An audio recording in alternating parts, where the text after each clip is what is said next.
village clerk at the village clerk's office. For anyone who could not make it tonight or would like to extend and revise their remarks, as it said in the United States Senate. A few facts that may help our residents.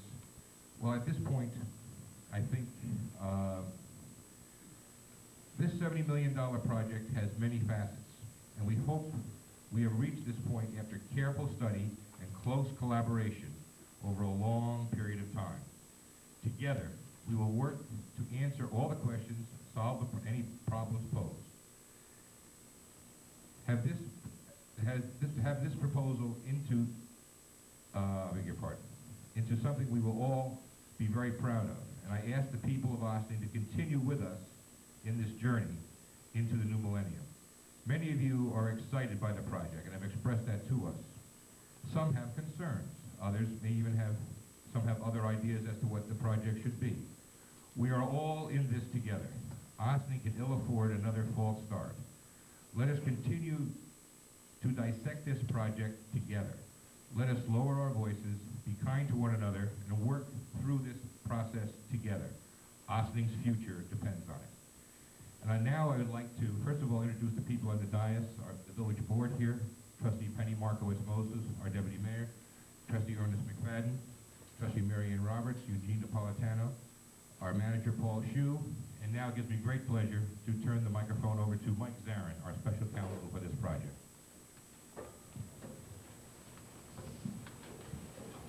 Good evening, everybody. My name is Michael Zarin. I'm a principal of the law firm of Zarin and Steinmetz, and we are Special Land Use and Environmental Counsel for the village on this project. I'd like to also introduce Tony Canetta, sitting in the first row, from the engineering and environmental firm Verca and Bartolucci. They are also the village consultant for environmental and engineering issues, extensive technical experience, environmental remediation, traffic, transportation, engineering, and those types of issues. They work on behalf of the village board as the village board's consultant in reviewing the information that is put forward for this project. Also sitting in the front row is Pat Cleary of Cleary Consulting. Pat is also a consultant, technical consultant for the village. Pat has extensive experiences working for a number of municipalities in evaluating environmental impact statements and in providing technical expertise to various municipalities throughout Westchester. And myself, who also am fairly extensively involved in the environmental review process. I am Special Environmental Counsel for the city of Mount Vernon, for New Rochelle, used to be for the town of Cortland, for Greenberg, for Sloatsburg, for a number of other municipalities with respect to the environmental review process and various projects. It's our role to provide backup and support for the village board as lead agency in the SEQRA review process, so that any information is submitted by the applicant with respect to the project goes through an independent review of the village with us as technical backup and support for the village. So rest assured, this village will play a very independent role in reviewing the potential environmental impacts of this village, and I'd like to humbly feel, if not me at least, the other consultants provide tremendous expertise and background. Tonight, as the mayor said at the beginning of what's called the scoping process under the State Environmental Quality Review Act.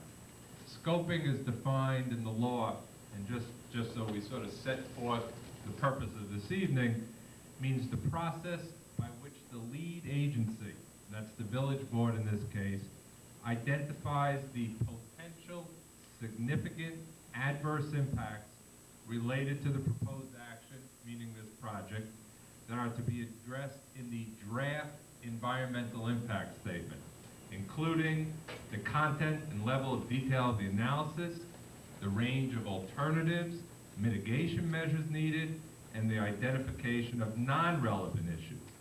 Scoping provides a project sponsor with guidance on matters which must be considered, and provides an opportunity for early participation by involved agencies. Those are all other governmental agencies that might have to provide some approval with respect to this project, and the public in the review of the proposal.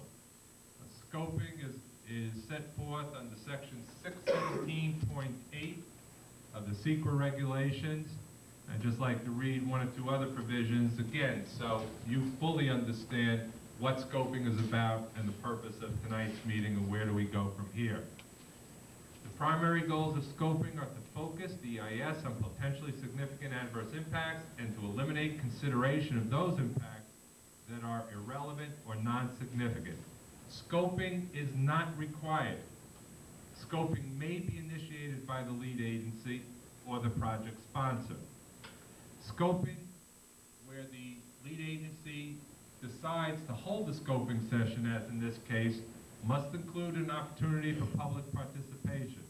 The lead agency may either provide, a period of time for the public to review and provide written comments on a draft scope, or provide for public input through the use of meetings, exchanges of written material, or other means.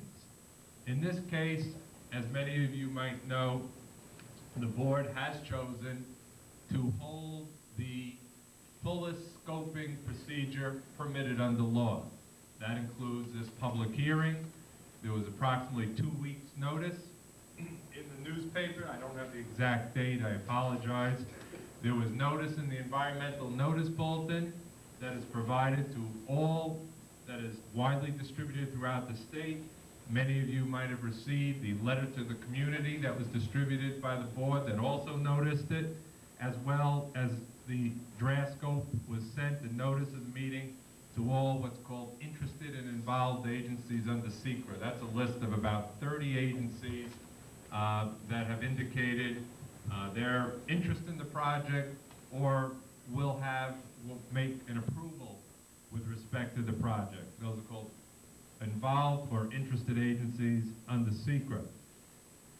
Hopefully you all took a copy of the draft scope of work on your way in. That is the single-space 19-page document that was prepared by the village board, received a draft of the document prepared by the applicant and its consultants. Then the board's consultants, together with the board, reviewed the document, made additions, revisions, modifications to the document, and now submitted for public review and your input. I would ask, and I speak for the board, I think in this case, that you please be as specific as possible in your comments with respect to what issues you would like the board to study as part of its environmental review. And in that respect, I hope you take a look at the document before you speak and perhaps can suggest, based on what you see here or what you don't see here, those items, those potential significant impacts that this board should be studying as part of its decision-making process. And I think it's important to please note, this is not the time to have a debate about the merits of the project, or for that matter, the details of the project. For example, how much tax dollars will be generated? How much space will be for what aspect of the project? How many loads of stormwater will be washed into the project? Those are precisely the type of issues that are going to be analyzed in detail with numerous illustrations, numerous documents, numerous studies, and that will be provided to you and the board in the next couple of months in a voluminous document. For any of you that have ever been involved in the SEQRA process, called the Draft Environmental Impact Statement. At that time, you're going to have the information, the board's going to have the information, and we're going to hold another public hearing where you're gonna have an opportunity to say, you know what, I've read this, and I think this project A, B, and C. Or I've read this document, and I don't agree with some of the things that are in this project. But at that time, all the information that you ask us to study tonight will be in that document. And then we will have a conversation about the details of the project. Tonight is a very important early step in the secret process. You have to tell us what you want us to study, what information you're going to need, or you think the board is going to need to fully understand the potential environmental impacts of this project so that the board in the end can make an informed and intelligent decision. Then the DEIS will be prepared, you will get comments, give comments, and then after that, the applicant and the board will have to answer each and every comment of the draft environmental impact statement, and a final impact statement will be prepared, and we will have more discussion. So I urge you to, for the sake, I think, of everybody, to refrain from, you know, just quote-unquote venting on the project. This is the time you can be very helpful to the board in what you would like them to study. The more specific you are, the more constructive in your comments, the more, I think, the better the DEIS, the product will be. The way this meeting will be conducted and the way it is typically conducted for scoping sessions, at least that I've been involved in, and I've been involved in literally dozens of them and in consultation with the other consultants, is each person who has signed up will have 5 minutes to speak. We would ask that, again, you speak very specifically on what you would like the board to study. We will time the time. There will not be a give and take. That's not the purpose of this meeting. The board will be listening very carefully to the comments. The applicant will be listening very carefully to the comments. There are representatives of Cappelli here, as well as his consultants, who will be listening and as to what impacts you want us to study. If you could you please indicate your name and your address before you speak, and you'll have the mic. At the completion of the hearing, the board will go back. We have a transcript. We'll review the comments made, and we'll issue a final scope of work to the DEIS, and the applicant will begin compiling all the information with respect to the DEIS. At this time, I would like to turn the mic over to, there are 2 sign-up sheets in the back, one for your attendance at the project, and there's another sign-in sheet if you would like to speak. If you would like to speak, please sign the attendance sheet. At this time, I think the mayor would like to introduce the applicant and their small presentation.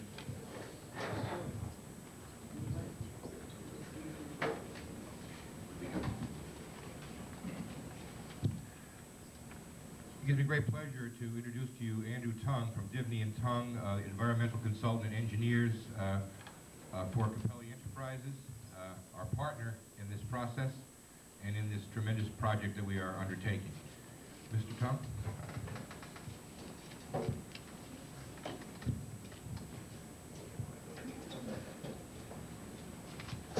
Thank you, Mr. Mayor. Pardon my back. Good evening. My name is Andrew Tung. I'm a partner in the firm of Divney, Tung, Schwalbe in White Plains. And we, in conjunction with Doe, Chung and Partners, have prepared the master plan and will continue to prepare the architecture, the site plan, the landscape architecture, and engineering for the proposed Harbor Square project. We will also, and with me tonight is Michael Ahern, an environmental specialist from my office, who I may enlist to do some pointing, depending on how I do with the microphone. We will also be coordinating the draft environmental impact statement that Michael has described. And in doing so, what we will do is to incorporate our work, which relates to some of the disciplines, site engineering, traffic, landscape architecture, site planning, along with those of other consultants to the Cappelli group in response to the scope that the village board will adopt after incorporating your comments tonight and in the next couple of weeks.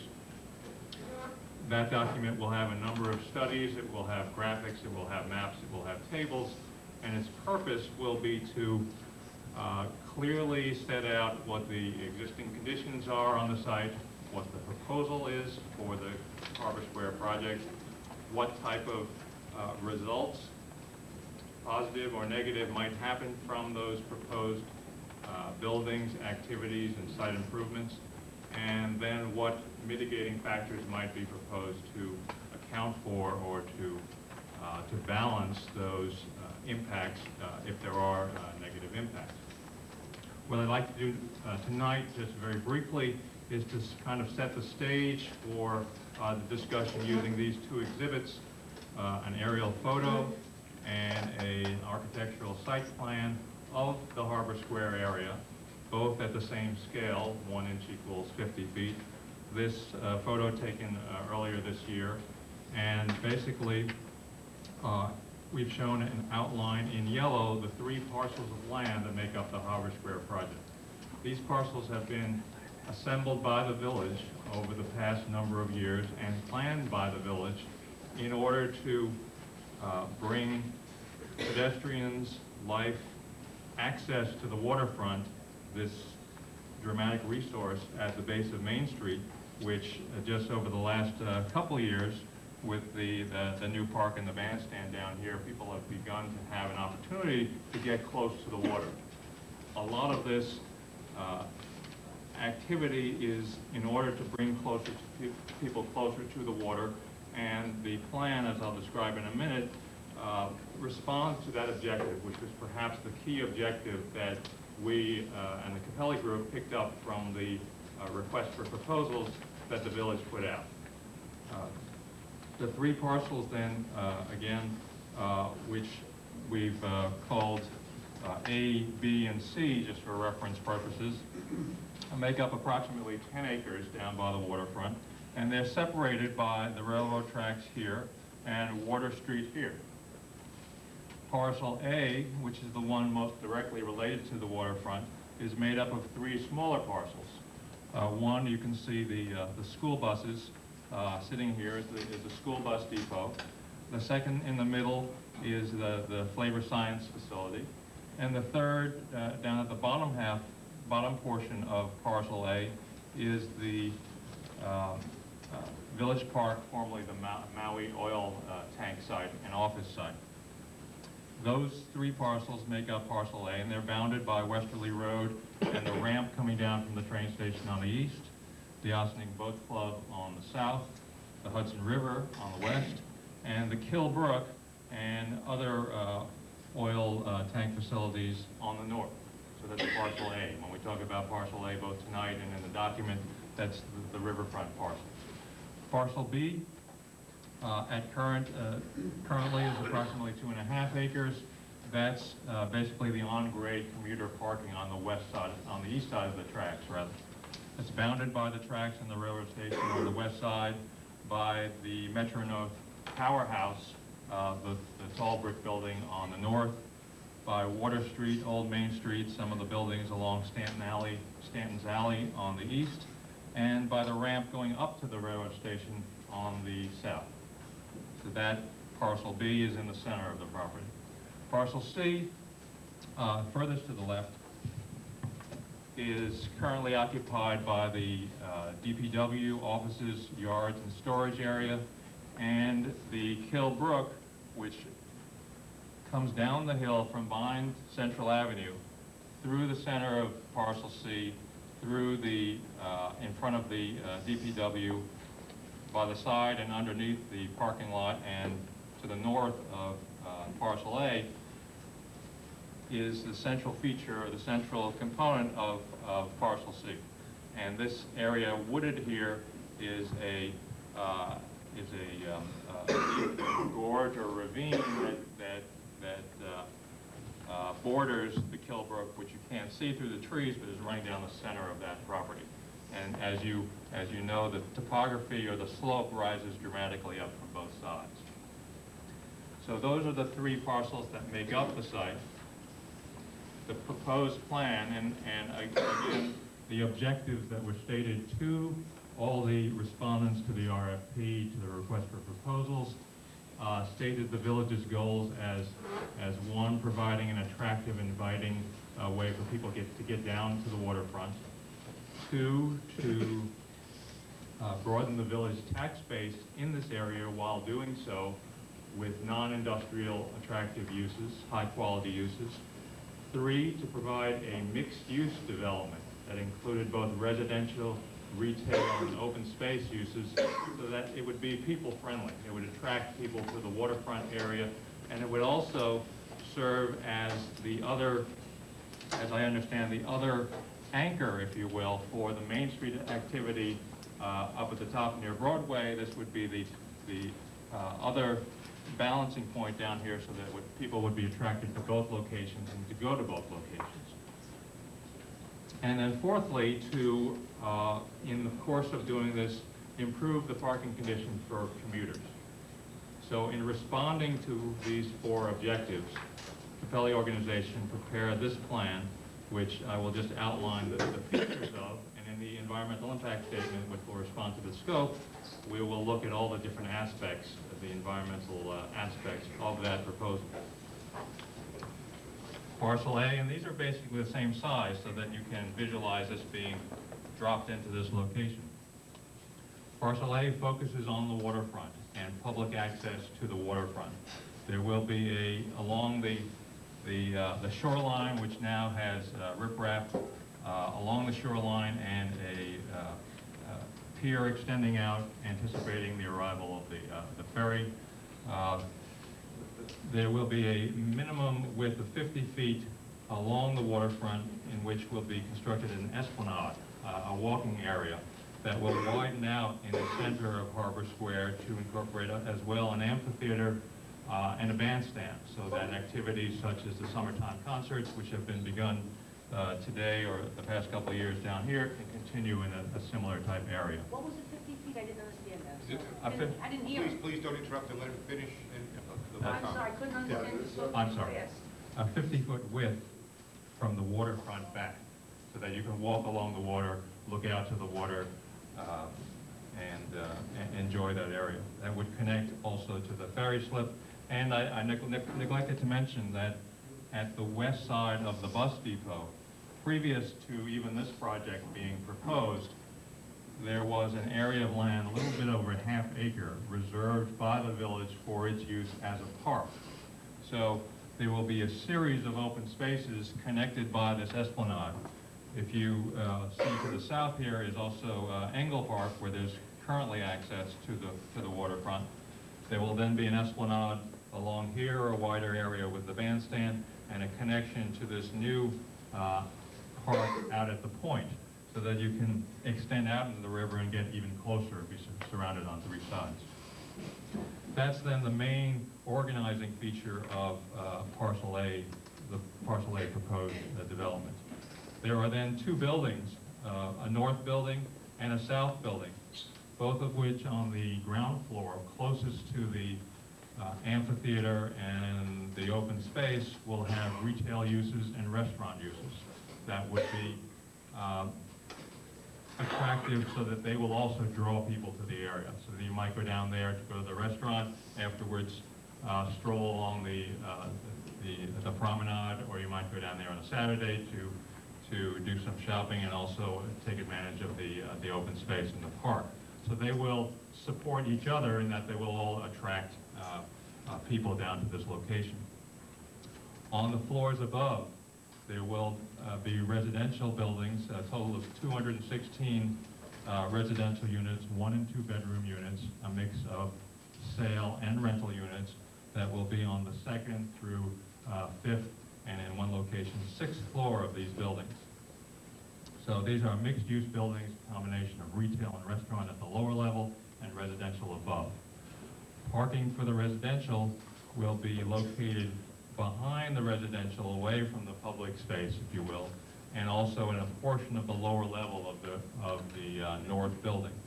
Parking for the park area and for the restaurant and the retail will be along Westerly Road, along the west side of Westerly Road, where currently there is commuter parking. And the means by which that is able to be accomplished is that commuter parking will be moved over to the east side of the tracks to the larger parking garage that will be on parcel B. Parcel B then is the area to the east of the tracks where the on-grade parking is currently. That will be a 3 to 3.5 level parking structure that will replace the existing parking in this location. We will move the parking from Westerly Road, which will now be used for the public spaces on the waterfront, over to the garage, and there will be an additional 200 spaces in that garage to increase the availability of parking for commuters. That parking will also enable commuters to get to the train faster in the morning, because they will all have access directly to the railroad station from an elevator from the various levels. There is proposed an intermediate stair coming over from the middle of the parking structure to the platform, so that if you don't have to go to the ticket office, you don't have to come all the way down to the end to come up and go down. And for the lower levels, not for the top level, but for the lower levels of the parking structure, that will be protected from the weather. So that in consolidating the parking in this location, it should improve the parking experience and shorten the time that it will take to get, for most people, from their cars to the train station. Parcel C, up here to the east, will be a mix of residential and open space uses. In the location currently occupied by the DPW yard and offices, there will be a mid-rise residential building with approximately 80 units. Along Old Main Street, as it dips down from Main Street, there is currently open space without units, and there's an opportunity for there to be townhouses and duplex units constructed along that roadway to match the pattern of other housing along Lower Main Street. And then on the eastern portion, on the eastern portion of the site, the area that is currently woodland will remain woodland, but it will be cleaned up. It has been not really taken care of for some time, not really been maintained. There are some erosion problems along the erosion conditions along the sides of the brooks. Those will be stabilized using vegetative manners, and pathways will be constructed through there to allow both residents adjacent and the public to access and see the brook in that location.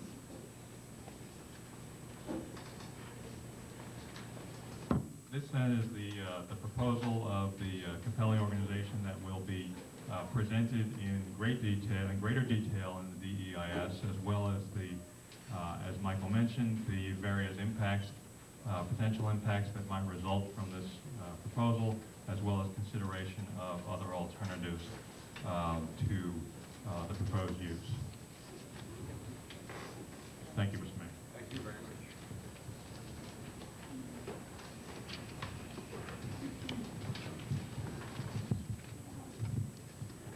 As you can see, as I said before, this will be a work in progress. And while we do have a contract, of course, with Cappelli Enterprises, there has been no transfer of land. That will happen sometime depending on who you talk to, 6 or 8 months, a year, when we reach a point where there's enough agreement in progress to actually transfer the land. So that it is a work in progress. I'd also like to point out to the taxpayers that all these wonderful gentlemen here tonight we appreciate, I might say, not high price, no, of course not, who are performing for us, are performing and are being paid for through the contract by Cappelli Enterprises, including our counsel and some of the consultants that we are using to work through the DEIS, so that is part of. Also, $250,000 is going to be put in escrow for the downtown area by Cappelli as part of this whole process. And I was trying to think through, and Mike and the rest of you can correct me if I'm wrong, we have obviously bonded to purchase the land, and we're going to be selling back the land to the developer, and for different considerations, which we'll go through. We will have already gone through. But in addition to that, there'll be $1 million, which the developer has to come forward with. I cannot think of a reason why we would have to go to the public for another bond issue, other than for the armory, which is something we probably would be doing regardless of whether this project moves forward or not. But other than that, I cannot think of another, and correct me if I'm wrong, another large expenditure that would be put out by the village for this project. The developer will have to build roads and the infrastructure to the project, and I think that there's been some discussion about how much more it's going to cost the taxpayers to build this. The developer is building it. The developer is going to buy the land from us and build the project and put it on the tax roll. So that that's the basic. I just want to make a few of those points before we went through. Now, it gives me great pleasure to turn back to Mike Zarin, the microphone. He will serve as master of ceremonies for the comment period. I think that's fair. We're here to listen. So we're going to turn this back to Mike. Thank you, Mr. Mayor. Trustee Markowitz brought the first sheet. There are nine persons signed up. There's another sheet back there for anybody else who would like to sign up to speak at the scoping. Again, for those of you that might have just walked in, please, before you speak, you picked up a copy of the draft scope of work. I think you'll see it covers a wide range of issues. What we're trying to understand from the public is what other issues you would like us to study besides these issues, or if you think there are subsets of these issues that the board and the applicant should be studying. So at this time, I'll just start reading down the list. We'll try to time it so everyone can get to speak and we get out of here at a normal hour. Bob Minsheimer, and I apologize if I mispronounced your name, Bob. Please go forward. I mean, if you don't want to use the microphone, you don't have to, but if you want to hear it. It's easier if people hear you. By the way, I want to thank GoTV for being here and taping this for us. Donna, thank you.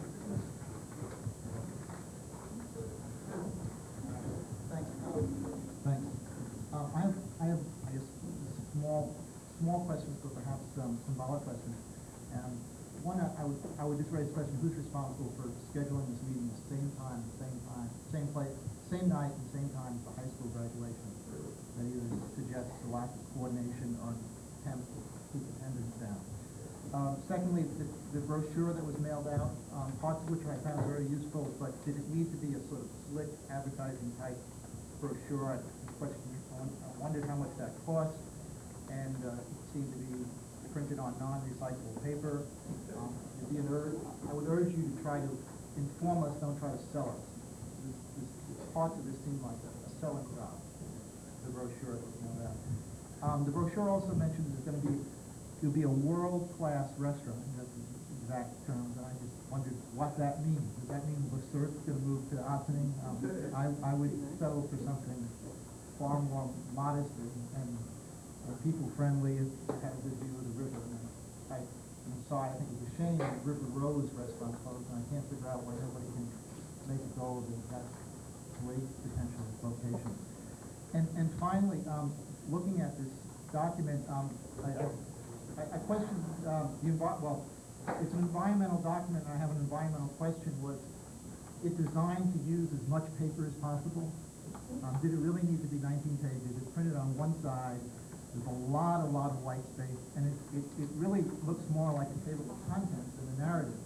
So, despite what the mayor says, it doesn't seem to answer questions as much as raise them. And That's what it's supposed to raise questions. Well, mayor misunderstood what you said before. And I guess as you know, in theory, I think the idea behind the project is great, but I think the public is looking for, as much concrete information of what it will really be like, what it will look like. And if parts of it incorporate what the development has done in other places, brochure mentions that, it would be great to see pictures of those things, because I, for one, have trouble, translating architectural drawings into reality, and I have a certain skepticism about government planning, which sometimes doesn't end up the way we hope. Thank you very much. Mike, in terms of, are you prepared to kind of give a brief overview of what typically is studied in the scoping, perhaps even? Can't hear. In terms of, the question is perhaps if special counsel is prepared to give the audience a general overview of the typical items that identified in a scoping session. Okay. Typical items in the scoping, or, well, what, some of Bob's statements that he just made were good ones. He said are typical to a scoping. I mean, for example, he said, look, I'd like to know what the type and design of the restaurant is. I'd also like to know what this project's going to look like.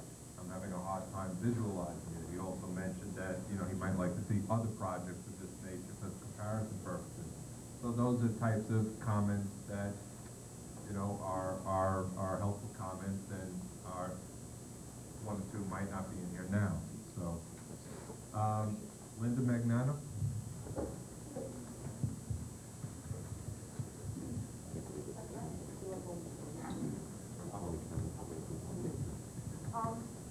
The public was misinformed. I listened to exactly my idea of scoping. And the last board meeting, we were told that we asked questions. The last village board meeting, we were told we could ask all of our questions at the scoping session.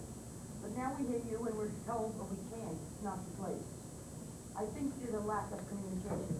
That gentleman who just spoke, I 100% agree with every word that you said. I guess you call this first one here, the cappelli thing, architectural drawings. I love looking at this, it's easy to see, but if you look at this, the fishing pier, it looks much bigger than, this is not, that drawing is all incorrect. Is incorrect on the left side. Things that are bigger should be smaller. You're blowing up the things that would be conducive for the village, but it's not right. You're talking about that we're allowed 5 minutes. I'm amazed at this because the village of Austin, the residents have been clamoring that it's not being open enough. At a regular board meeting, when they're passing resolutions, the people are allowed to speak for however long they want. When you say, what do you have, Mike? You have 10 people who want to speak, and you're giving them 5 minutes. Excuse me? This first list, you have 9 people, but you're saying up front, you said at the beginning, Mike, scoping sessions to answer all your questions, and then you're shutting the people out. 5 minutes, seconds. This was not fair to just spend village money on it. $10,000 and all this, that's the last minute. In it says, the village and town of Austin have 167 acres of parkland, of which 3.5 acres are along the Hudson River. That's the Engle Park that belongs to the town. In essence, there is in fact 167 acres, and that's an honest to goodness statement. But I think you're trying to fool the public. Be honest and tell the public there are 33.5 acres of parkland in the village. It is not the town parkland. The village owns 33.5, which includes 0.1 acre Village Street tot lot, 0.1 Malcolm tot lot, 0.8 Dale Avenue. Crawbucky, we've got Crawbucky Nature Preserve 12.40, which 11.9 acres was donated by Pataki in May 7th. I think the rip-off of this job, this whole thing, I'm not for it or against it as is. This whole thing, the Killbrook, you eloquently called Killbrook here, the word is gorge. You're leaving out that word on all the tax map that talks about gorge. This gentleman was right on target with everything he said. This is a ravine. If you're going to say to the people that the residents can walk through here, then you're talking right of way. You're taking a lot of property away from the kids and the adults and everybody who wants to visit. You're not, you want the public to feel that they're open, you're being open, and you're not being fair. How about negotiating? You seem to be locking horns with one resident who has a television show down the bar. You're saying he's wrong, but Mr. Mayor, you're not answering his questions. Why not say, well, if it's not, if you don't like it like this, what would you suggest? It's too much development. I'm not saying, I don't feel it to be 100% park. Keep watching your clock, it's okay, Tom. You talked about in this thing that you're gonna have a walkway from the ravine here, from the gorge, all the way to the tip of the Van Zyten. How are you gonna get under the railroad tracks? You can't have a walkway. You're duping the public. Talk about the Van Zyten property is actually 160 by 180 foot. The riprap and the land goes into the water that's owned. You're talking less than a quarter of an acre. Linda, can you wrap it up, please? And I think this is very unfair. I think you are violating everybody's constitutional rights. This is a very, very important thing for the village of Austin. $70 million, and you, Mr. Camprieri, are the one who chose the 5 minutes. I don't know what you're afraid of. Thank you, Linda. Thank you. I guess I'm like 30 million. You're wrong. Mr. DeBar?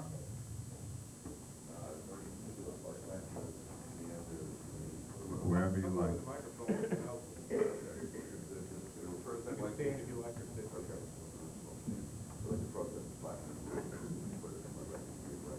Use the microphone, please. I'd first like to protest the 5-minute rule and like to be a record. The stenographer was led by the village or by the developer. Doesn't matter. That was a question. May I ask? No, go ahead. Okay. I'd like to know the answer to that also and wonder why there's not a village concept. It's not. In the following question, address both the proposal. The following question will address both the proposal is set forth in the current incarnation, which I assume the most recent one is the zoning proposal, the accompanying stuff in the zoning change proposal. Is that fairly accurate of the current state of the cappelli proposal? The one that was just... Yeah, okay, fine, okay. Both, for all the following questions, please address both the proposal was set forth before. And 5 minutes. Okay. Plus any uses that might be reasonably expected and discoverable upon due diligence as secondary and/or fallback uses. First, can we expect, well, first, what will be the additional traffic volumes at the following sites as a consequence of this project? Secor Road, Main Street, Spring Street, Stanton's Alley, State Street, Revolutionary Road, Liberty Street, Anna Street, Hunter Street, Water Street, Central Avenue, Broadway, Market Street, Matilda Street, North Malcolm Street, the north ramp at the railroad station, the south ramp at the railroad station, Westerly Road, Quimby Road, the parking lots at the existing town park that belong to the town, and any other public property at the riverfront site. First. Secondly, what will be the additional impacts on the school district? First, as to classroom space as a consequence of this project. Second, increased staffing or other requirements or expenses to the school district as a consequence of the project, direct or incidental. The number of additional anticipated students. Is it possible that there be age-restricted housing to minimize the impacts on the school district? What environmental, traffic, and other impacts upon neighborhoods surrounding the following schools are anticipated? Roosevelt School, Ann M. Dorner School, Ossining High School, Claremont School, St. Anne's School, St. Augustine's School, Park School, and any other schools in the district that I didn't have time to list here. And upon what impacts will there be, traffic and otherwise, upon residents, businesses, or real property, other property cited at the following locations: Brookville Avenue, Callum Avenue, Stone Avenue, Ramapo Road, Croton Avenue, Upper Croton Avenue, Camp Woods Road, Pleasantville Road, Van Cortlandt Avenue, Havel Street, North Highland Avenue, South Highland Avenue, Walden Road, Maurice Avenue, Underhill Road, Linden Avenue, Ellis Place, Eastern Avenue, Elizabeth Street, and any other streets contiguous to any school district property in the village. What will be the water and sewer impacts on the physical plant, on the sewer sewer mains, on the water mains, on any other village property lying underneath the streets that I named already, as if I restated them here. What will be the additional impacts upon the sewage treatment plant? What will be the additional impacts upon the delivery of water service, upon the existing reservoir, and the impact on the bottom line of the water and sewer districts? What also will be the impact upon the planned or needed relining of water lines in the village?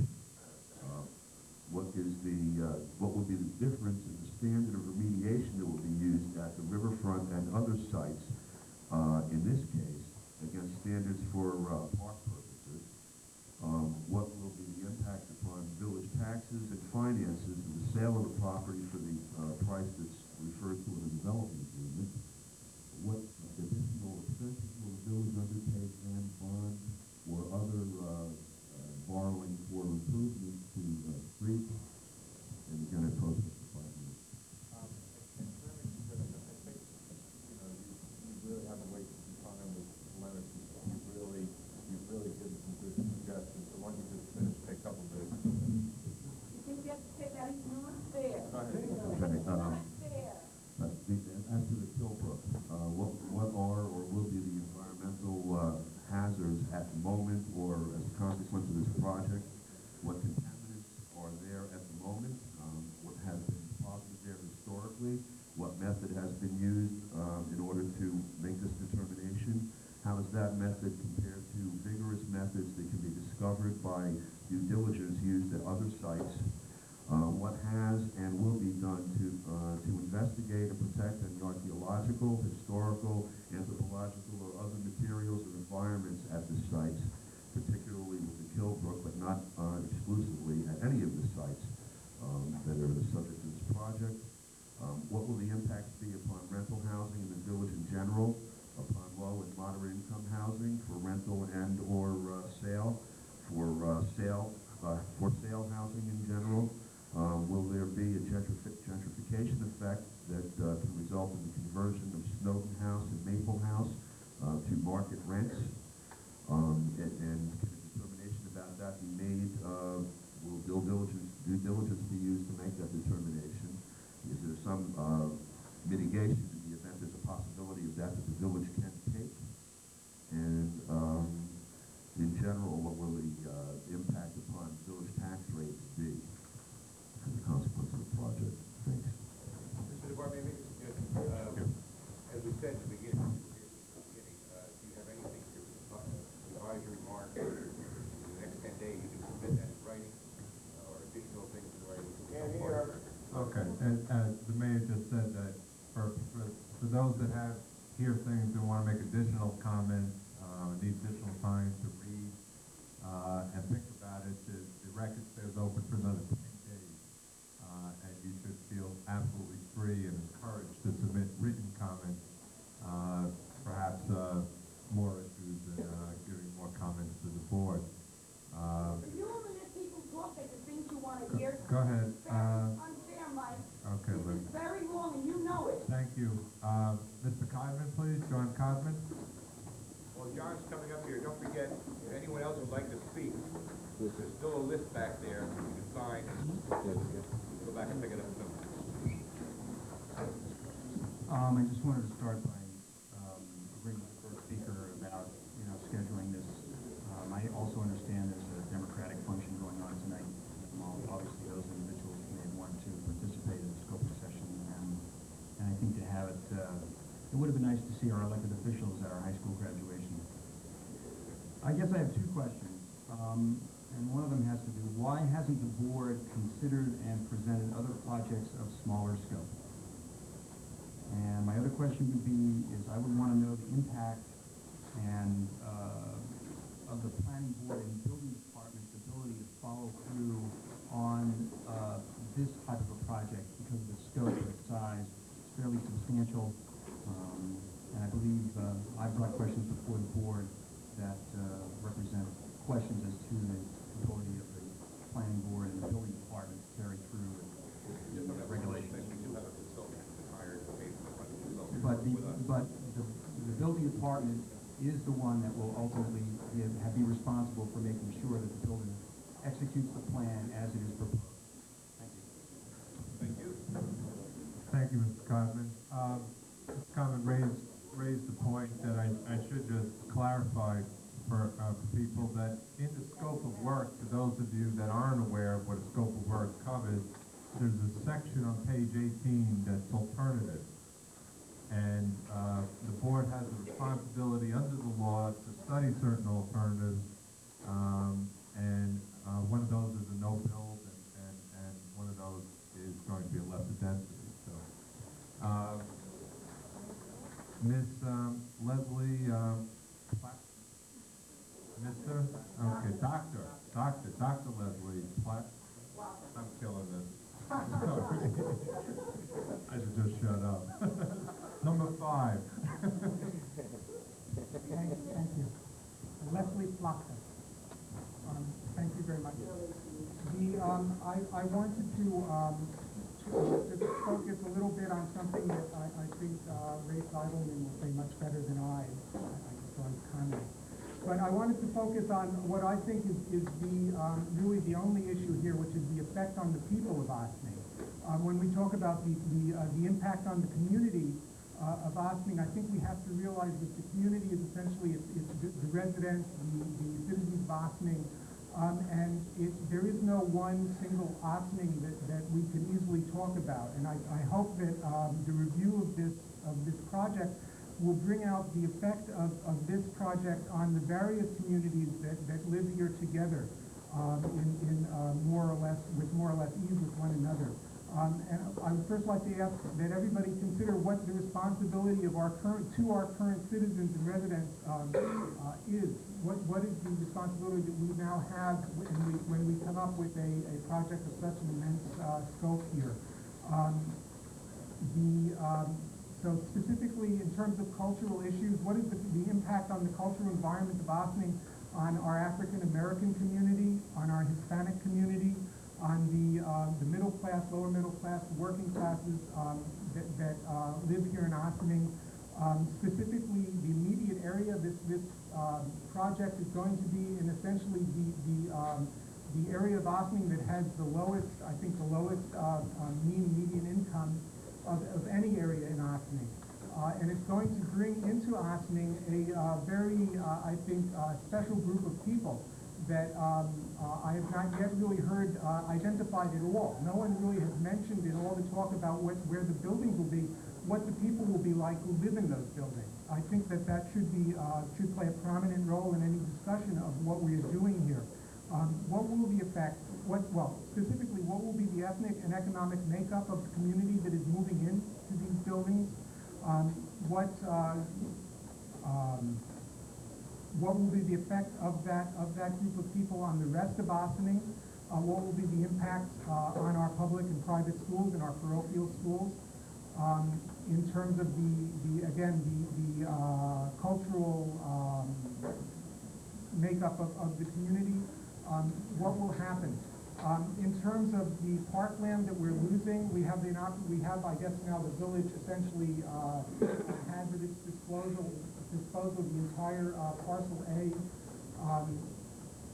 We're going to lose that as a potential source of parkland in an area that would be available for the entire community, equally so, as a place of communal effort, work, and gathering.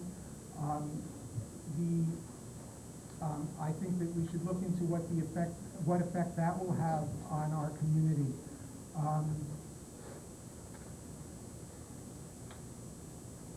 Those are the main things that I wanted to bring up that we go over in the scoping, not just what the buildings will be like, but rather who will be in them and what effect that will have on the immediate area and the area more further afield throughout the entire office. Okay, thank you. Thanks very much, Doctor. Ray Seidelman.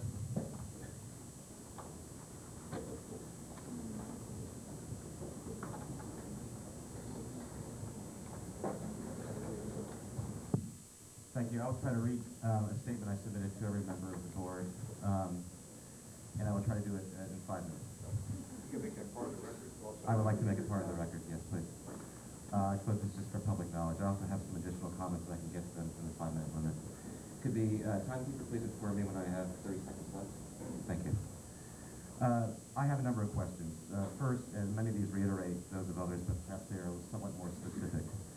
First, when constructed, the development will place a high number of quite affluent people in the two poorest census tracts in Austin. What are the likely social problems that will result from this placement? Are there comparative experiences from which lessons might be drawn? There is a huge literature on gentrification, which experiences are most relevant to the village of Austin. Two, one aim of the cappelli project is to facilitate the development, that's enclosed downtown. We have heard little about what kind of development is to be encouraged or will result from the development proposed. Given the example of similar developments in other towns, what would be the likely fate of downtown buildings and their use and expense if the project is built? Is it likely or not likely that the downtown buildings will rise in value? If so, how have other progressive towns attempted to preserve a mix of uses for such building, rental, and commercial purposes? What could Austin government do to preserve a multi-class and ethnic flavor to its downtown and to the area west of Highland Avenue, given this development? How can we control the development process to resist gentrification while accepting multiple use? Three, how would rents and housing prices west of Highland Avenue be affected by the development? How would these prices correspond to the relatively low incomes of people presently residing west of Highland? How many people would likely be displaced by these rises in rents and changes in use that are likely as a result of gentrification because of the development? What effect would this have on other areas of the village as people seek cheaper housing? Four, what kinds of commercial enterprises are likely to be created and where as a result of the additional units in downtown development? Are there models of mixed-use development, and how can village government affect the commercial use and residential use?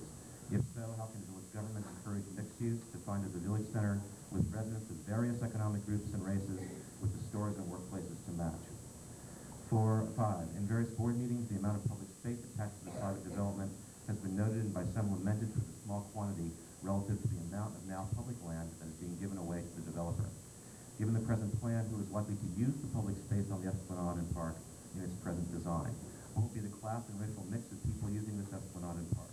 How can the village plan to include in a welcoming way all village residents in this public space? 6, could more public space be preserved on the waterfront? 7, in the present agreement, policing of the Esplanade is left to the developer. Historically and comparatively, private security forces attempt to restrict use of the kinds of people under their jurisdiction. For instance, malls prohibit political speech, demonstrations, and leafleting, and are often restrict the racial and class composition of shopping areas. What social and racial tensions will result from the private security forces at Harper Square? How will this affect village residents who attempt to use the public space? How is the Austin Police Department planning for this eventuality? 7, would rezoning Main Street buildings to permit upstairs apartments make a difference for the class composition of downtown? What federal and state grants are available to assist in the development of low-cost housing in these areas? Haven't developers often contributed funds for infrastructural development in areas like downtown Austin? Can the Cappelli people do more to contribute such funds to allow this eventuality to happen? 8, historically, developers are sometimes asked to aid to prevent undesirable ripple effects. By all accounts, one ripple effect in Austin will be to drive out the working class from downtown. Given the infrastructure that must be built to accommodate new low-rent apartments downtown and the area west of Highland Avenue, can the Cappelli people contribute more to the village's mixed-use efforts? This is kind of repetitive. I'll go on to 9. What are the best ways to promote mixed use of downtown instead of gentrification? How will mixed use be encouraged at the waterfront and in the city park? Or will it be? How can the developer promote mixed use by various classes and races by a mix of commerce and public space in the development itself? I think I'm on 10 now. Is a clock a very imaginative way of bringing diverse people together around the waterfront? Do people gather together around the clock? Why not a fountain, a barn, or some other imaginative structure less cliched and abstract? What public space best promotes visitors and density? And finally, how much time do I have left? Great. I'm very fast. That's unclear. We've all read it, though. 10 seconds, Brian. Finally, I have a letter from Mr. Lorenzo Pacelli, who attended a board meeting in March. Hello? Thank you. No, I actually have to agree with Linda's comments that I will not take this moment, but I hope that Mr. Porcelli has filed this letter with you. It's a quite profound letter which asks, yes. My final consideration is that, and I won't go on to explain Mr. Porcelli's letter, but he has profound aesthetic doubts about the use of the parking garage and calls for a much more imaginative way of dealing with parking issues. Thank you very much, and does the board have copies of your letter? Do you want to submit it? I have submitted it to. Okay, thank you. Karen, Apple. My only copy is, but I'll be glad to give it to you. I have it on this. My main concern is regarding the viability of the businesses that are draining down to the waterfront. Sure, can you address this? In particular, the hotel, I think, is really unlikely to be successful in that location. The last hotel Austin had did not generate enough trade to be viable, even though it was in a very good location, had lots of parking and many amenities. The hotel is not near any of the main roadways, has poor accessibility, and will not have the space for tennis courts and the other amenities the old hotel had. The hotel fails. If the hotel fails, the question remains, what will become of the building? I don't think the options are particularly good. It also will block the views of the river going down to the train station, make it a dark and less inviting place. I find the current train station quaint and appealing. I have always thought that we had one of the nicest train stations around. If it is no longer visible, it will not have the same impact that it has today. I also sort of feel the same way about the condos. There's a big question regarding the walkability in the train station neighborhood, and once again, they will block the river view. The merging of industrial and residential areas has always been problematic and notoriously unsuccessful. Mixed-use buildings are often unpleasant for the residents when they have music and noise at night when they're trying to sleep, or even during the day with their families. I think that mixed-use buildings with residential is often unsuccessful. On the other hand, restaurants and shops could do quite well. Projects like South Street Seaport have been very successful. I would like to see Austin go after something much smaller, like a central restaurant and a few stores, while leaving the remainder open. Restaurants use more parking at night than during the day, so some of the parking could be used by commuters during the daytime hours. It would also be something the Austin residents could take advantage of. It's something all of us would participate in, only other than just the few that were living down there. It is simple and involves a lot less risk, in my opinion, than the current proposal. I think we should be fairly demanding about what we are getting. It's a really unique site. We might consider approaching some of these operators of restaurants like the Chart House and seeing if they would be interested in a site like this. A more modest plan would also keep the option of adding additional parking in the future open. If we use up all of our land and we have parking needs in the future, what are we going to do? Thank you very much, Karen. Valerie Camosa. If anybody would like to speak and hasn't signed in, there's another list in the back. Please sign in, and then the list will be brought down. I wanted to ask just to have them include the impact on Snowden Avenue. I live near Snowden Avenue, and Snowden Avenue is already used as an alternate access road to the train station and to the river by people from that side of town. It's a very busy road. It's also very congested, especially when there's cars parked on both sides. It is barely a two-lane road at that point. I would like to know the environmental impact and the traffic flow impact of the construction and the completed project on Snowden Avenue itself, the intersections of Snowden and Van Wyck, Snowden and Montgomery, and Snowden and Route 9 particularly. Thank you. Thank you, Valerie. V. Lorenzo Portelli.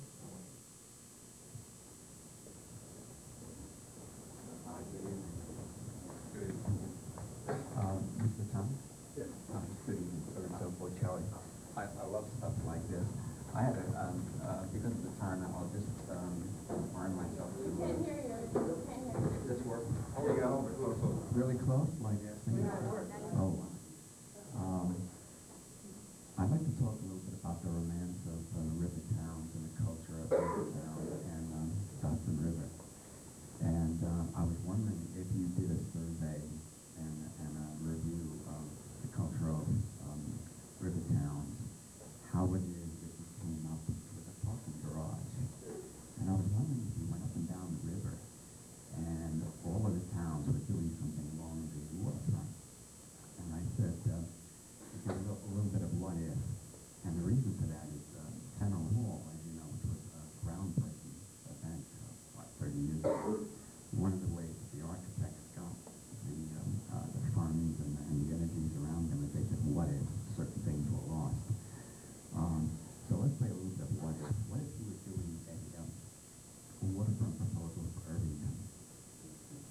when you put a parking lot there, four-level parking lot, whether you use for argument, Peekskill, Dobbs Ferry, Phillips Manor, Tarrytown, you see what I'm driving at.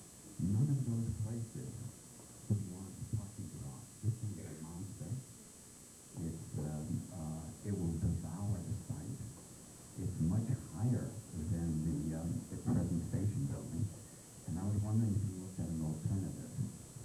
And I think the alternative might be a little bit more difficult to propose because there should be an awful lot of creative rearranging of space or something. So that would be my number one question. Was there an alternative to that parking garage, which I think you'll agree all parking garages are ugly, and frankly at night they're creepy. So can you get rid of that? Because this is on the waterfront. It might be fine. In fact, I had a young intern working for me, and he said, are we in the Bronx yet? This would be fine for the Bronx, but we're all in here.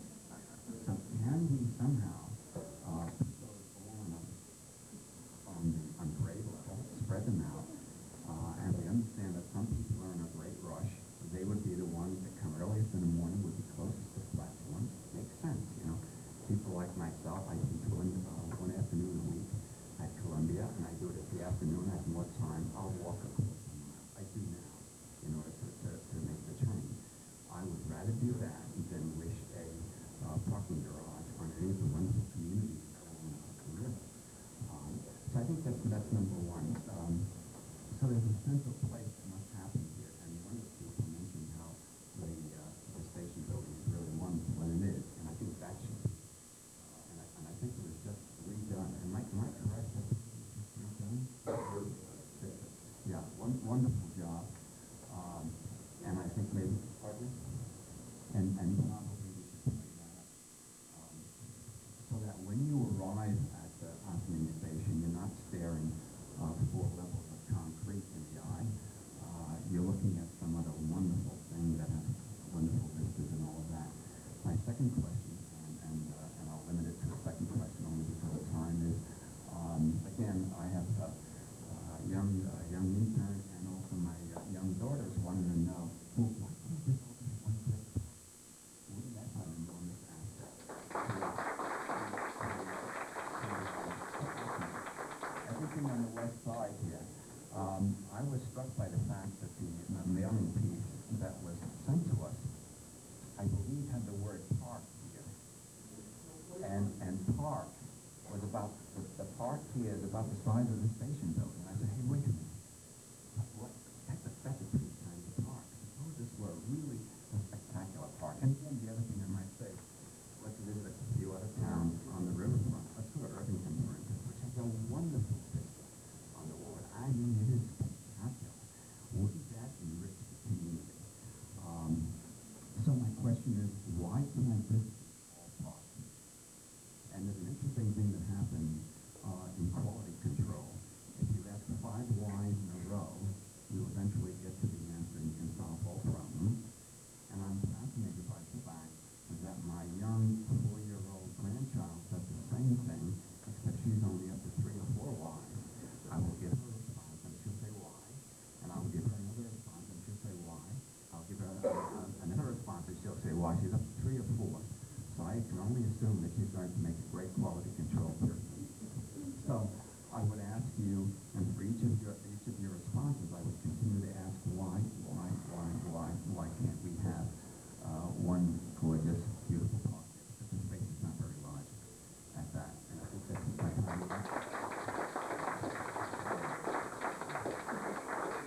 We're going to label a draft environmental statement Y. Maybe say it'll be where those parking are. Jones, in DC.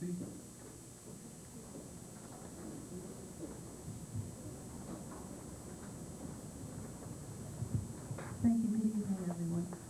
My main concern has to do with the quality of life, especially as a very unique site, very beautiful site. Quality of life can mean different things to different people. I would like to consider quality of life as being able to sit near this beautiful place, stroll near it, relax near it, look at the river, look up and down the river, enjoy the nature in the river, enjoy the nature near the river, enjoy the smell of the river air, listen to the sounds of the river and the sounds of the life, the natural life near the river, to be able to watch the sunset over the river, unobstructed view of the sunset, as well as the panorama around the river, up and down it, to watch the natural creatures that live there, that live in there, that also enjoy the river.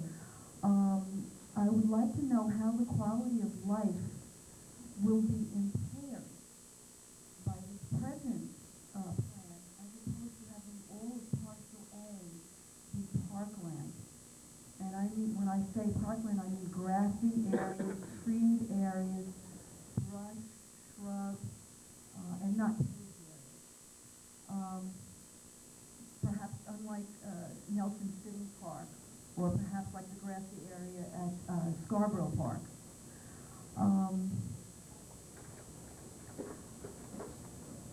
I'd like to talk also about other issues. That, by the way, is the most important issue to me. There are other issues, of course.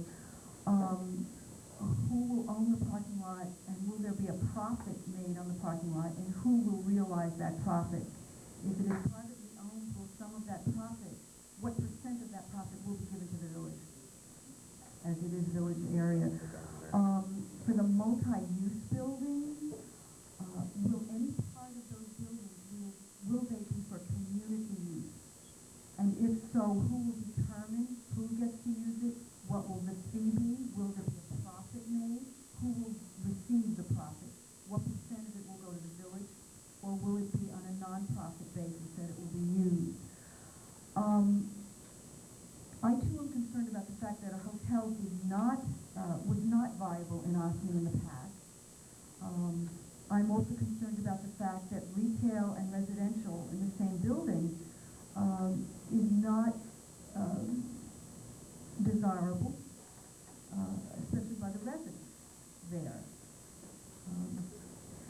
What will happen if these do not survive financially? What will the financial impact be on the village? What will the financial impact be on the village if it is abandoned by its owners, as well as the other impact, non-financial impact, if these buildings are abandoned by its owners? What if, I understand, am I right in saying the cappelli will own these things? Is that correct? Or the owners? I'll just say the owners? That's one of the things we'll lay out in full. Who will own what, Okay. and how will it operate? What if the owners at the time sell the buildings? Will any restrictions also be sold or be required by the new owners? How many square feet of waterfront will be accessible and available to the public and owned by the village? And how much of that will be privately owned and not accessible and available to the public? No. At the time, under this plan, how much of it will be publicly accessible and village owned, and how much will be privately owned and only for private accessibility? I don't know if I can get this in a minute and a half. What is the current ratio of acreage of parks versus the number of residents in the village? And how will that ratio change under this plan, assuming that there's 100% occupancy?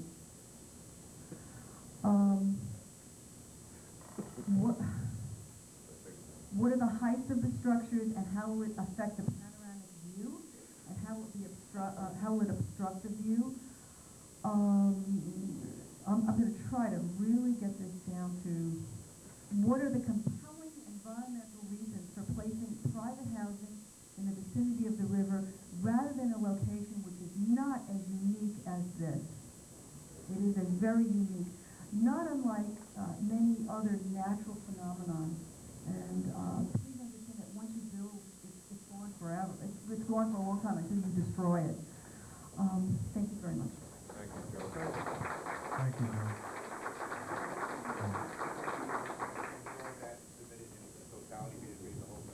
Right, she will. Good.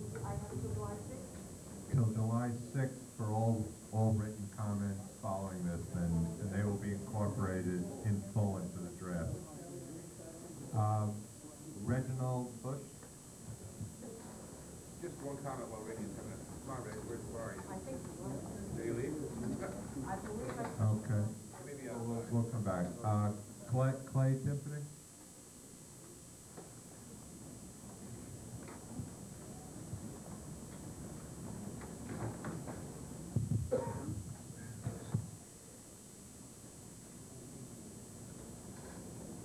Okay, I want to draw an analogy between this Cappelli operation proposed in Ossining and the Cappelli operation that they're trying to ramrod through down in Dobbs Ferry called the Landing. What will be the existing environmental impact upon the existing parks in the town and village of Ossining? According to Rob Bernstein of Dobbs Ferry, Cappelli people or their stooges are taking down flyers of the Friends of Wicker Creek archaeological site. They're intimidating store owners, and they're making phony phone calls to try to cancel demonstrations. Even though the Landing acknowledged toxic dump site, the Cappelli is planning to build, and this is analogous to the fact that there's the Maui property, which has not been examined thoroughly, in my opinion. Summit, the Landing, the Cappelli operation ignored parts of the environmental impact statement according to people in Dobbs Ferry. The Landing sent a threatening letter when people referred to the toxic landfill. We all know what a toxic landfill is. There's methane gas down there which could cause a possible explosion. And understand this, people, the Cappelli people are trying to go forward, and their Republican regime pushed it through. Now they have people representing the people. Epidemiologically, there are carcinogenic areas near the landfill, cancer-causing agents. I believe that when you examine the Maui site properly, that you're going to find out the same thing. There are hazardous waste materials that have never been fully tested that could cause explosions down there. I'm trying to draw an analogy to the way Cappelli deals with humanity rather than profit. Okay? They will probably need somebody, according to the health department, on the site in Dobbs Ferry because they could have possible fire, explosion, landfill gases, release of hazardous and toxic materials. The toxic waste exposure could be airborne, analogous to arsenic. According to Peggy Marchie, when the landfill closed in it was built upon, there's a landfill down there, a toxic landfill, people. All right, that's a matter of fact. It was in Dobbs Ferry, and I believe there's toxic material and carcinogens on the Maui property. Okay, C&D debris. They don't know what the composition was in Dobbs Ferry.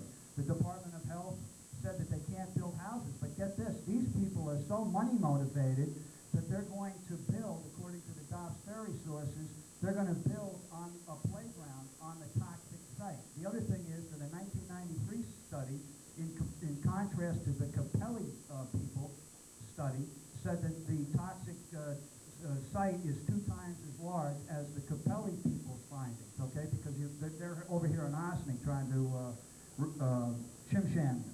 Okay, there's soil contamination, lead, chromium. I'm going to read you some of the things that are in the Cappelli operation down there in Dobbs Ferry, which they're trying to ramrod through. Chromium, 27 times the state water quality standard. Lead, 12 times the state water quality standard. Manganese, 18 times the state water quality standard. Phenols, 140 times the state water quality standard. Phenol is C6H5OH, white crystalline compound produced from coal tar used for making explosives. Okay, it's a strong corrosive poison. Get it? All right, the DEC says that elevated concentrations of several pollutants in the landfill waste, all right? Benzopyrene, it's a carcinogen. It's in cigarette smoke. 23 times the DEC's recommended cleanup, okay? And yet Cappelli is trying to put this thing down the throats of the beautiful people in Dobbs Ferry. What are they going to do to you in Ossining, okay? Benzoanthracene, another carcinogen, 5 times the cleanup level. Chrysene, 3 times the cleanup objective, okay? And this is for already contaminated soil, all right? They don't know how the landfill became contaminated. As I said, the developer, Cappelli, according to my Dobbs Ferry people, accuse their operation of disinfection. information. What a surprise, okay? That they're offering, now get this, Dobbs Ferry is offering to give them $8 million from the Trust for Public Land, and yet Cappelli will not sell it, okay? Thank you. I have more to say, and I object to this 5-minute rule by Hare. Cambia? Thank you. Thank you, Mr. Tabar. Clay, got us mixed up. thank you, Mr. Tiffany, okay. Reggie Bush, Reginald Bush.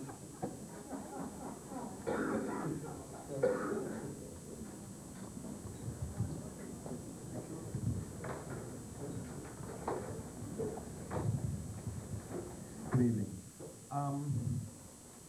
This is neither positive or negative, but it's a question.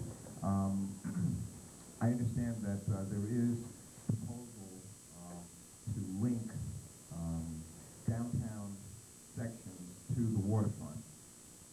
And what I'd like to know, what many of us would like to know is, are there proposals on how you're going to link downtown to the waterfront? What are those plans? And what are some of the things that you're proposing or that are on the table to correct some of the ills and problems that we have in the downtown area? That's my question. Thank you. Thank you very much, Mr. Bush.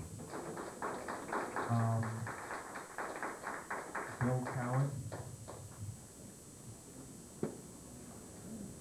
Before Mr. Cowan begins the presentation, I think it's worth pointing out to those of you that might be wondering, there will be a full environmental testing done on the property. As some of you might know, for years, the village and other entities have been trying to clean that property, and we've already begun doing some additional testing, and we'll evaluate that test results, and clean the property to the proper level. Mr. Cowan. Board members, Mr. Schuler, Mr. Barron, I have 3 questions and 1 observation to make. The first question is, what is the and in part these are reflections of what Mr. Seidelman and Dr. Foster have said in slightly different way. What is the anticipated impact on and the possible displacement of existing owner rental population as a result of the Cappelli project? Not just on the waterfront, but within, say, a radius of a quarter-mile approximately. Question number 2, who is the ultimate owner of the public space? Is it public or private? The waterfront park, the esplanade, the open, the band shell, or whatever else it's called.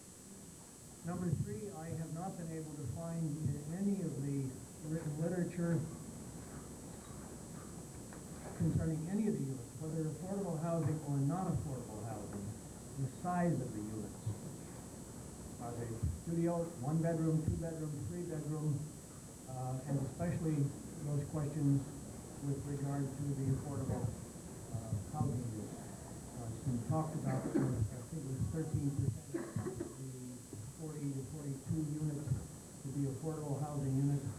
What is the size of those? It makes a considerable difference when you're talking about a studio as an affordable unit or 2 to 4-bedroom units as an affordable unit. Finally, number 4, an observation rather than a question.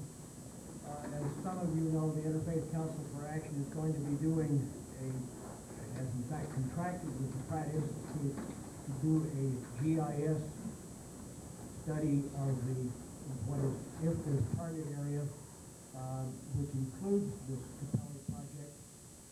Those results will be available, I hope, by the end of September, or at least the preliminary results will be available, and they may help to show what some of the potential displacement is going to be. Thank you very much. Real quick, one question. On unit size, you want the unit size of both affordable as well as... I'm mostly concerned about the affordable units. Those of you who attended the annual meeting, yesterday's annual meeting,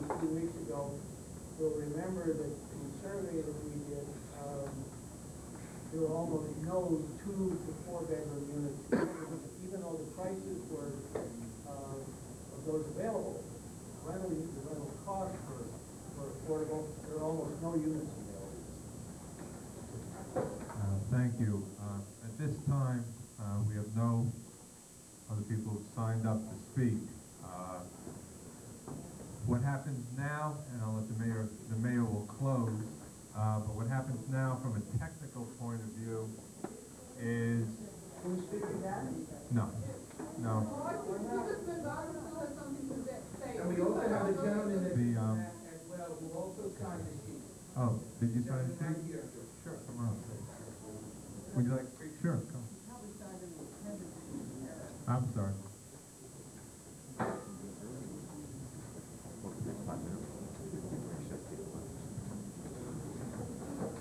Give your name and address. Hanley Winter, 92 Charter Circle, Austin, New York. I'd like to speak just for a moment or two on the viability of having apartments down close to the river. Several years ago, the tall ships came up the Hudson and moored from Nyack north to Haverstraw. I went to see these. I was amazed to find, and I started from Nyack, and I went as far north as Haverstraw. I was amazed getting down to the river, where the yacht clubs are, where the tall ships were moored, to find co-ops, 10-story high, 12-story high, beautiful buildings, sharing the river with the yacht clubs. No park area, no walking area, just these beautiful condos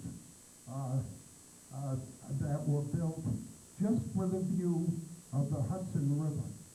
And I would hate to ask what these condos cost.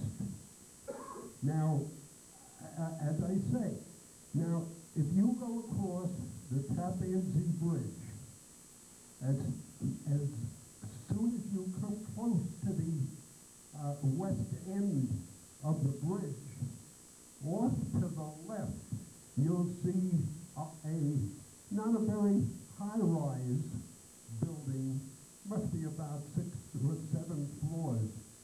That has been there for years and years. Seems to be very well occupied. That has a little land in front of it between the building itself and the shore of the Hudson River. And this theme was carried on to Nyack, to Haverstraw, and probably even north of that. There is a draw that river has for housing. It's spectacular. I would invite anybody on a Sunday or a Saturday, cross that Tappan Zee Bridge, go up 9W, and just stop off at these various condos that are strewn right that much off the river itself. Thank you. Thank you, Ms. Flynn. Was there anybody else who mistakenly might have signed the attendance sheet but wished to speak? All right. At this point, what happened? No one else wishes to speak? At this point, what happens is the transcript will be produced to the board for its review. Within approximately 2 weeks of there, or I shouldn't say that, we will also wait the additional 10 days for comment. Within a certain reasonable time thereafter, as required by statute, the board will be required to adopt the final scope, and I think, which will obviously be available to the public, applicant and will also be made available to all involved and interested agencies. At that point, I think everybody, including yourself, is going to be anxious to see these questions answered, to see the information, to see the data that's generated, the visuals, the environmental testing results. Much of the information that was raised tonight concerns socioeconomic issues. Those will be addressed. The economics with respect to the cost benefit to the village will be addressed. And at that point, the public will have an opportunity, once they have that in hand, as well as the board, to begin to comment on the potential environmental impacts of the project and their concerns thereof. So I'd like to turn it over to the mayor to close. And again, I think just from a person who does this a lot of good, very useful information was raised today. I can think of a number of areas and issues that were raised that can be modified to the scope. Thank you very much. It was very helpful. Tom, can we speak again? Thank you very much. No. Thank you very much, Mr. Zarin. We appreciate your probity running this. I'd like to thank everybody who came, everyone who spoke. As you can see, the nature of this scope inspection is to highlight the warts and failings or whatever, or concerns anyway, of the public, and also the process certainly will do that. Remember that all of our village board meetings are still available for anyone who would like to comment. Once we get into the actual DEIS, then obviously there will be, again, even more public hearings. We will try also to disseminate as much information as possible as we move along to the public, as we have in the past. And I'd just like to thank any member of the board, first of all, would like to say anything? I'd like to say something. Thank you. I think this is absolutely disgusting. This is our things closed-door government. You are saying the people can Thank you, Mrs. Mangano. It's closed-door government at its finest. We expected a lot more people here tonight, but I think everybody had a chance to speak who wanted to speak. And thank you very much.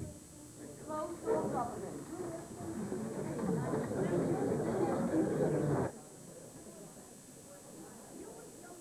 You guys keep all your tapes, right? As evidence. In-State Bank, member FDIC, with a $25,000 minimum deposit. We deliver what you want in exchange for your soul. You're the devil? I'm his lawyer, so? I spend so much time running around shopping, I have no time for anything else. ShopNow.com. ShopNow.com? ShopNow.com. 20,000 online stores all in one place. Brand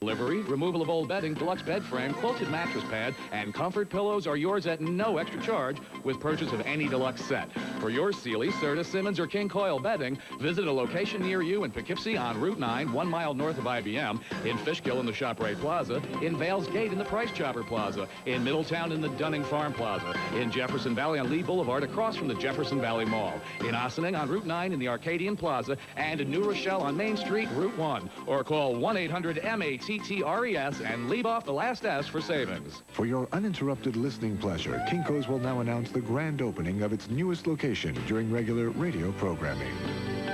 I trust in the power of a child's smile. I know that hope will always find a way.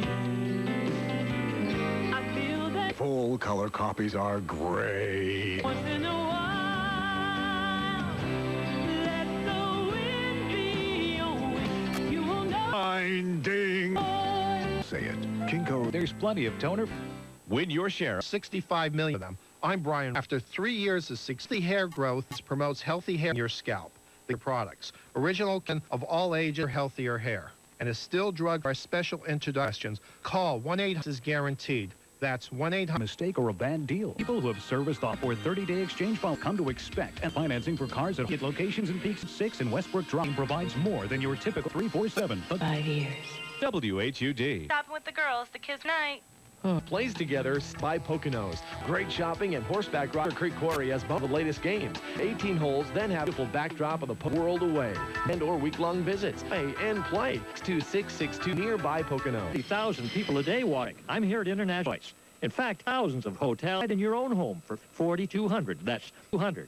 And I'll 100. Back, relax. And I hope you had a great day today. 1-8 would hopefully.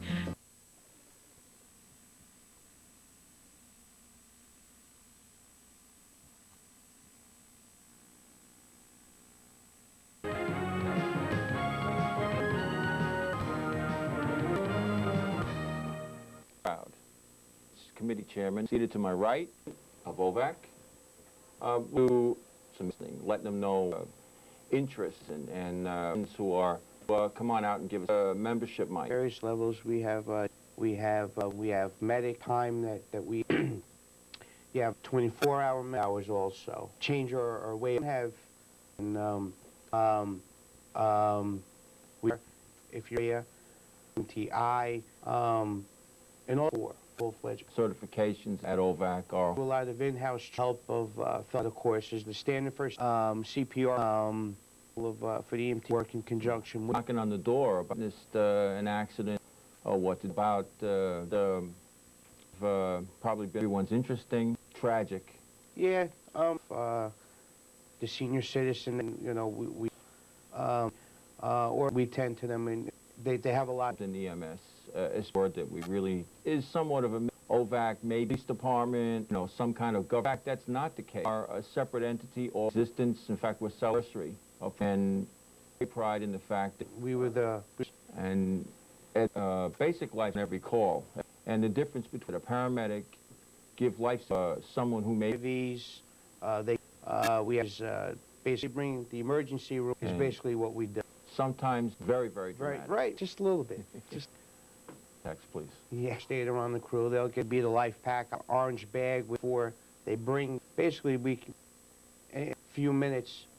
We many times people, the life-saving situation, things of that nature, and we answer the door and they saying thank you like that. It's self-gratifying. There was involved in a walking around. He didn't lose. Thank God. And we've provided. We exist. Us has to that we've got in a very small bill provide service for a broad tri-community flight. Rigs are outfitted. Right. The demand of Austin, the village with population, and need to provide state-of-the-art. Right. Be independent tax revenue. That's something to find out. Any right. Whereas in right. community has always need either in finance. Yes. And we our drugs.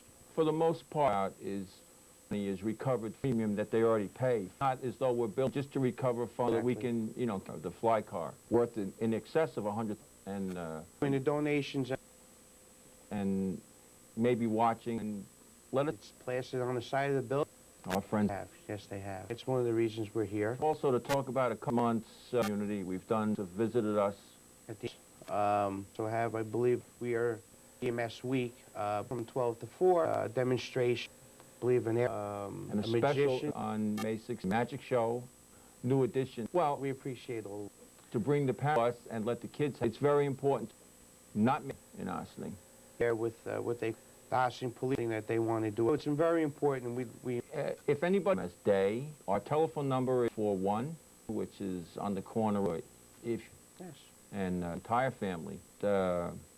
For us, it's once a few years. Yeah. Ragamuffin Parade, we couldn't get enough. We last year we took for a few visits to a whole band of people. And 23rd, which is and 7 is 20 CPR class conduct. This if you need one. Xavier 941. Gina will call you back. Lifeguards for you. Interesting. 43 and married. And we don't mean to get, it's happened a lot. Another one coming, and not only, this is the place to join.